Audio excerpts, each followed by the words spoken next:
ನಮಸ್ಕಾರ ವೀಕ್ಷಕರೇ, ತ್ರಿನೇತ್ರ ಚಾನಲ್ಗೆ ಸ್ವಾಗತ. ಇವತ್ತಿನ ವಿಷಯ ಏನಪ್ಪ ಅಂದರೆ ನೆನಪುಗಳ ಮಾತು ಮಧುರ ಅಂತ. ಇನ್ನು ಯಾರೆಲ್ಲ ಸಬ್ಸ್ಕ್ರೈಬ್ ಮಾಡಿಲ್ಲ ದಯಮಾಡಿ ಸಬ್ಸ್ಕ್ರೈಬ್ ಮಾಡಿ, ವಿಡಿಯೋನ ಫುಲ್ ನೋಡಿ, ಇಷ್ಟ ಆದಮೇಲೆ ಲೈಕ್ ಮಾಡಿ, ಕಮೆಂಟ್ ಮಾಡಿ, ಸಾಧ್ಯ ಆದರೆ ಶೇರ್ ಮಾಡಿ. ಇವಾಗ ನಾವೆಲ್ಲ ಹಳ್ಳಿ ಕಡೆಯವರಪ್ಪ. ಹಳ್ಳಿಯಿಂದ ಸಿಟಿಗೆ ಬಂದಿದ್ದವ್ರಿಗೆ ಗೊತ್ತಾಗುತ್ತೆ ಹಳ್ಳಿ ಬೆಲೆ ಏನು ಅಂತ. ಅಲ್ಲಿರೋ ಮನೆ, ಹೊಲ, ಪ್ರಾಣಿಗಳು, ಆಮೇಲೆ ನಾವಲ್ಲಿ ಎಲ್ಲೆಲ್ಲಿ ಕೂತಿರ್ತೀವಿ, ನಿಂತಿರ್ತೀವಿ, ಓಡಾಡಿರ್ತೀವಿ, ಪ್ರತಿಯೊಂದು ಜಾಗನೂ ಒಂದು ಕ್ಷಣ ಕಣ್ಮುಂದೆ ಬಂದು ಹೋದರೆ ಮನಸ್ಸಿಗೆ ಎಷ್ಟು ಖುಷಿ ಆಗುತ್ತೆ ಗೊತ್ತಾ. ಹಳ್ಳಿಯಲ್ಲೆಲ್ಲ ಹುಲ್ಲಿನ ಮನೆಯೋ ಅಥವಾ ಹಂಚಿನ ಮನೆಯೋ ಇರುತ್ತೆ, ಬಟ್ ಅದರಲ್ಲಿ ಸಾಕಷ್ಟು ಪ್ರೀತಿ ತುಂಬಿರುತ್ತೆ.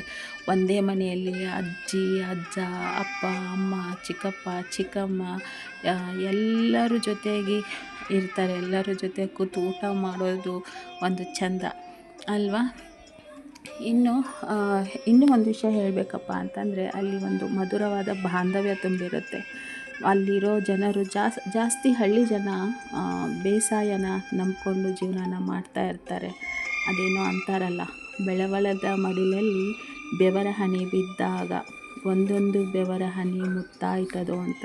ಹಾಗೆ ಅವ್ರ ಬೆವರನ್ನು ನಂಬಿ, ಹೊಲನ ನಂಬಿ ಬದುಕ್ತಾ ಇರ್ತಾರೆ. ಅವರು ಬೆವರು ಸುರಿಸಿ ದುಡಿದಾಗ ಇಡೀ ಜಗತ್ತು ಕೂತ್ಕೊಂಡು ಊಟ ಮಾಡುತ್ತೆ ರೀ. ಅದನ್ನು ನಾವು ಮರಿಬಾರ್ದು ಅಲ್ವಾ. ಅದೇ ರೀತಿ ಅಂಥ ಒಂದು ಕುಟುಂಬದಲ್ಲಿ ಒಂದು ಬಾಂಧವ್ಯ ಅನ್ನೋದಿರುತ್ತಲ್ಲ, ತುಂಬ ಸುಂದರವಾದ ಬಾಂಧವ್ಯ. ಅದು ವರ್ಣನೆ ಮಾಡೋಕ್ಕಾಗಲ್ಲ, ಹೇಳೋಕ್ಕೂ ಆಗಲ್ಲ. ಕಷ್ಟ ಸುಖ ಜಗಳ ಕದನ ಪ್ರತಿಯೊಂದು ಮನೆಯಲ್ಲೂ ಇರುತ್ತೆ. ಯಾರ ಮನೆಯಲ್ಲಿ ಇರಲ್ಲ ಹೇಳಿ ಅಲ್ವಾ. ಈಗ ಒಂದು ಕೂಡು ಕುಟುಂಬ ಅಂದರೆ ಅಲ್ಲಿ ಹಿರಿಯರ ತಲೆಮಾರುಗಳಿರ್ತಾರೆ.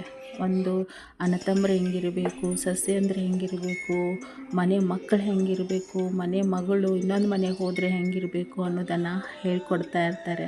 ಆ ಮನೆ ಹೆಣ್ಮಕ್ಳು ಹೆಂಗಿರ್ತಾರೆ ಅಂತಂದರೆ, ಆ ಮನೆಯಲ್ಲಿ ನಡೆದಿರೋ ಏನಾದರೂ ಜಗಳ ಆದರೆ ಮನೆಯಲ್ಲೇ ಇರುತ್ತೆ. ಅದು 4 ಗೋಡೆ ದಾಟಿ ಹೋಗ್ತಿರಲ್ಲ.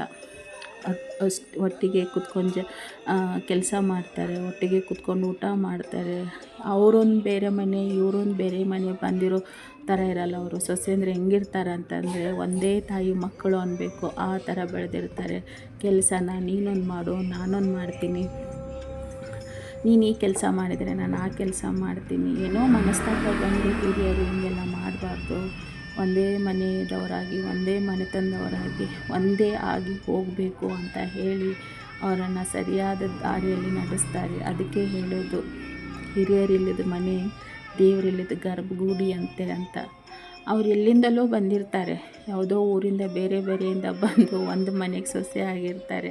ಬಟ್ ಅವ್ರ ಮಕ್ಕಳನ್ನ ಇವ್ರು ನೋಡ್ಕೊತಾರೆ, ಇವ್ರ ಮಕ್ಕಳನ್ನ ಅವ್ರು ನೋಡ್ಕೊತಾರೆ. ಅವ್ರು ಬೇರೆ ಮನೆಯಿಂದ ಬಂದಿದ್ದಾರೆ ಅನ್ನೋ ಭಾವನೆನೇ ಅವ್ರಿಗೆ ಬರಲ್ಲ. ಅದೇ ರೀತಿ ಅವ್ರಿಗೂ ಕೂಡ ಇರಬೇಕು, ನಾನು ಹೊರಗಡೆಯಿಂದ ಬಂದಿದ್ದೀನಿ, ಇಲ್ಲೇನಕ್ಕೆ ಹಿಂಗಿರಬೇಕು ಅಂತ ಇರಬಾರ್ದು.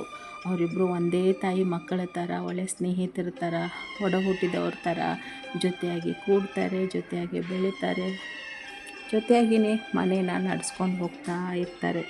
ಇನ್ನು ನಮ್ಮ ಹಳ್ಳಿ ಹೆಣ್ಮಕ್ಳ ಹತ್ರ ಒಂದು ವಿಶೇಷತೆ ಅನ್ನೋದಿರುತ್ತೆ. ಅವರೆಲ್ಲ ಒಂಥರ ನ್ಯಾಚುರಲ್ ಬ್ಯೂಟೀಸ್ ರೀ. ಮಾಡೋ ಕೆಲಸದಲ್ಲೂ ಅಷ್ಟೇ ನಿಯತ್ತಿರುತ್ತೆ, ಮನೇನ ನೋಡ್ಕೊಳ್ಳೋದ್ರಲ್ಲೂ ಅಷ್ಟೇ ನಿಯತ್ತಾಗಿರುತ್ತೆ. ನಮ್ಮ ತಾಯಂದ್ರನ್ನೆಲ್ಲ ನಾವು ನೋಡಿದ್ದೀವಿ, ಒಂಥರ ತಲೆ ತುಂಬ ಸೆರಗು, ಕೈ ತುಂಬ ಬಳೆ, ಹಣೆ ತುಂಬ ಕುಂಕುಮ ಅಲ್ವಾ. ನೋಡೋಕ್ಕೆ ಚಂದ ಅವರು. ಅವಾಗೆಲ್ಲ ಮದುವೆ ಟೈಮಲ್ಲೆಲ್ಲ ಬಳಗಾರ್ತಿನ ಕರೆಸೋರು, ಅಥವಾ ಹಬ್ಬದ ಟೈಮಲ್ಲೆಲ್ಲ ಬಳಗಾರ್ತಿನೇ ಮನೆಗೆ ಬರೋಳು. ಆಗೆಲ್ಲ ಬಳೆ ಉಟ್ಕೋಬೇಕಾದ್ರೆ ನಮ್ಮ ಅಮ್ಮಗಳು, ನಮ್ಮ ಅಕ್ಕಂದರು, ನಮ್ಮ ಅಕ್ಕಪಕ್ಕದವರು ಎಲ್ಲ ಬಳೆಗಾರ ಜೊತೆ ಜಗಳ ಆಡ್ತಿದ್ರು. ಯಾಕೆ ಟೈಟಾಗಿ ಉಡಿಸಿದ್ಯಾ, ಲೂಸಾಗಿ ಉಡಿಸಿದ್ಯಾ, ಒಂದು ಬಳೆ ಹೆಚ್ಚು ಉಡಿಸಿದ್ಯಾ, ಒಂದು ಬಳೆ ಕಡಿಮೆ ಉಡಿಸಿದ್ಯಾ, ಅವ್ರ ತಲೆ ಕೆಟ್ಟು ಹೋಗ್ಬೇಕಿತ್ತು ಅಂತಿದ್ರು. ಇವಳಿಗೆ ಯಾಕೆ ನಮ್ಮ ಬಳೆ ಉಡಿಸಿದ್ನಮ್ಮ ಅನ್ನಬೇಕು, ಹಂಗೆ ಜಗಳ ಆಡ್ತಿದ್ರು. ಇವಾಗಿನ ಕಾಲದ ಹೆಣ್ಮಕ್ಳಿಗೆಲ್ಲ ಒಂದಾದರೂ ಬಳೆ ಹಾಕ್ಕೊಳ್ರಮ್ಮ ಅಂತ ರಿಕ್ವೆಸ್ಟ್ ಮಾಡ್ಕೊಳ್ಳೋ ಅಂಥ ಕಾಲ ಬಂದಿದೆ. ಇರಲಿ, ಬಟ್ ನಮ್ಮ ಅಮ್ಮಂದ್ರನ್ನೆಲ್ಲ ನೋಡಿದರೆ ನಮ್ಮ ಭಾರತದ ಸಂಸ್ಕೃತಿ ಎದ್ದು ಕಾಣುತ್ತೆ. ಇನ್ನು ಅಮ್ಮನ ಜಗತ್ತೇ ಮಗು ಅಲ್ವಾ ರೀ, ಮಕ್ಕಳು. ಒಂದು ಜಾನಪದ ಗೀತೆ ಇದೆ, ಆಡಿ ಬಾ ಎನ ಕಂದ ಅಂಗಾಲ ತೊಳೆದೇನ, ಆಡಿ ಬಾ ಎನ ಕಂದ ಅಂಗಾಲ ತೊಳೆದೇನ, ತೆಂಗಿನಕಾಯಿ ತಿಳಿನೀರ ತಕ್ಕೊಂಡ ಬಂಗಾರದ ಮೋರೆ ತೊಳೆದೇನ. ಬಂಗಾರದ ಮುಖ ತೊಳಿತು, ನೀ ಎಲ್ಲಿ ಆಡ್ತೀಯ ಆಡು, ಎದ್ರಾಗ ಆಡ್ತೀಯ ಆಡು. ಒಟ್ಟು ಮಕ್ಕಳು ಅದೇನೋ ಅಂತಾರಲ್ಲ, ಹೆತ್ತವ್ರಿಗೆ ಯಜ್ಞಾನು ಮುದ್ದಂತ, ಹಂಗೆ ಮಕ್ಕಳಂದ್ರನ ತಾಯಿಗೆ ಅಷ್ಟೊಂದು ಖುಷಿ ಅವಳಿಗೆ. ಮಕ್ಕಳನ್ನ ಮುಂದೆ ಹಾಕ್ಕೊಂಡೇ ಕೆಲಸ ಮಾಡೋದು, ಮಕ್ಕಳನ್ನ ಮುಂದೆ ಹಾಕ್ಕೊಂಡೇ ಅಡುಗೆ ಮಾಡೋದು, ಹೊಲಕ್ಕೆ ಹೋಗೋದು. ಅವರು ಸಹ ಅಮ್ಮನ ಜೊತೆ ಬೆಳೀತಾ ಅಮ್ಮನ ಸಂಸ್ಕೃತಿನ ಮಕ್ಕಳು ತಮ್ಮಲ್ಲಿ ತಾವು ತುಂಬ್ಕೋತಾರೆ. ಇನ್ನು ಹೆಣ್ಣು ಇವಾಗೇ ಕಲಿತು ಮುಂದೆ ಬಂದು ಎಲ್ಲ ಕ್ಷೇತ್ರದಲ್ಲಿ ಕಾಣಿಸ್ಕೊಳ್ತಾ ಇದ್ದಾಳೆ ಅಂತ ಹೇಳ್ತಾರಲ್ಲ, ನಿಜ, ಇಲ್ಲ ಅಂತ ಹೇಳಲ್ಲ. ಬಟ್ ಒಬ್ಬಳು ರೈತ ಹೆಣ್ಮಗಳು ರೈತ ಪುರುಷನಿಗೆ ಸಮನಾಗಿ ಕೆಲಸ ಮಾಡ್ತಾಳೆ ಹೊಲದಲ್ಲಿ ಅಲ್ವಾ.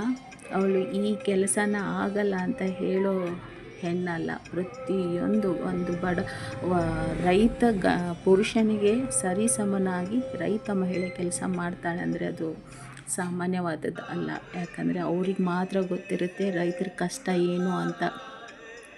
ಇಲ್ಲಿ ಆರಾಮಾಗಿ ಕೂತ್ಕೊಂಡು ಪ್ರತಿಯೊಬ್ಬರು ಅವ್ರವ್ರ ಮನೆಯಲ್ಲಿ 4 ತುತ್ತು ಅನ್ನ ತಿಂತಿದ್ದೀವಿ ಅಂದರೆ ಎಲ್ಲೋ ಒಂದು ಕಡೆ ರೈತ ಕಷ್ಟಪಟ್ಟಿದ್ದಾನೆ ಅಂತಲೇ ಅರ್ಥ. ರೈತನ ಕುಟುಂಬ ಕಷ್ಟಪಟ್ಟಿದೆ ಅಂತ ಅರ್ಥ ಅಲ್ವಾ. ಅದೇ ರೀತಿ ಇನ್ನು ನಮ್ಮ ಕಡೆ ಅಂದರೆ ಹಳ್ಳಿ ಕಡೆ ಹೆಣ್ಮಕ್ಕಳು ಎಲ್ಲ ರೀತಿಯಲ್ಲೂ ಒಂದೊಂದು ತ್ಯಾಗನ ಮಾಡಿರ್ತಾರೆ. ಅದೇ ರೀತಿ ಒಂದು ಎಲ್ಲೋ ಬೇರೆ ಮನೆಯಿಂದ ಬಂದು ಈ ಮನೇಲಿ ಅಡ್ಜಸ್ಟ್ ಆಗಿ ಆ ಮನೇನ ಒಂದು ಬೆಳಗಿಸಿ ಅವ್ರು ಮುದುಕಿ ಆಗೋವರೆಗೂ ಆ ಮನೆಗೆ ದುಡ್ದಿರ್ತಾರೆ, ಆ ಹೊಲಕ್ಕೆ ದುಡ್ದಿರ್ತಾರೆ. ಪ್ರತಿಯೊಂದು ಅವರು ಅದಕ್ಕೆ ತ್ಯಾಗ ಮಾಡಿರ್ತಾರೆ. ಅಷ್ಟೇ ಅಲ್ಲ, ಅವ್ರ ಮಕ್ಕಳನ್ನ ಮಾತ್ರ ಅಲ್ಲ, ಅವರು ಸಾಕೋ ಪ್ರಾಣಿಗಳಿಗೂ ಅಷ್ಟೇ ಅವರು ಬೆಲೆ ಕೊಡ್ತಾರೆ.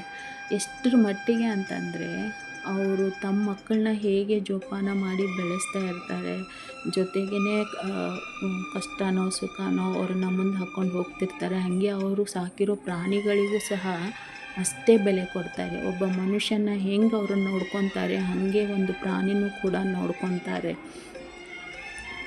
ಏನಾದರೂ ಹೊಲದಿಂದ ಕೆಲಸ ಮುಗಿಸ್ಕೊಂಡು ಸಾಯಂಕಾಲ ಮನೆಗೆ ಬರಬೇಕಾದ್ರೆ ಅವ್ರು ಸುಮ್ಮನೆ ಬರಲ್ಲ. ತಲೆ ಮೇಲೆ ಒಂದು ಹುಲ್ಲಿನ ಗಂಟು ಇಟ್ಕೊಂಡು ಬರ್ತಾರೆ. ಯಾಕಂದರೆ ಅವರು ಸಾಕಿರೋ ಎತ್ತಿರ್ಬೋದು, ಆಕಳಿರ್ಬೋದು, ದನ ಕರು ಆಡು ಮೇಕೆ ಕುರಿ ಏನಾದರೂ ಇರ್ಬೋದು, ಅದಕ್ಕೆ ತಿನ್ನೋಕೆ ಬೇಕು ಅಂತ ಅದರ ಮೈ ತೊಳೆಯೋದು, ಅದಕ್ಕೆ ನೀರು ಕುಡಿಸೋದು, ಹುಲ್ಲು ತಿನ್ನಿಸೋದು, ಹೀಗೆ ನಾನಾ ರೀತಿ ಮಗುನ ಹೆಂಗೆ ಜೋಪಾನ ಮಾಡ್ತೀವಲ್ಲ ಅದೇ ರೀತಿ ಅವರು ಪ್ರಾಣಿಗಳನ್ನು ಸಹ ನೋಡ್ಕೋತಿರ್ತಾರೆ. ಯಾಕಂದರೆ ಪ್ರಾಣಿಗಳಿಂದ ಅವ್ರು ಬದುಕ್ತಾ ಇರ್ತಾರೆ.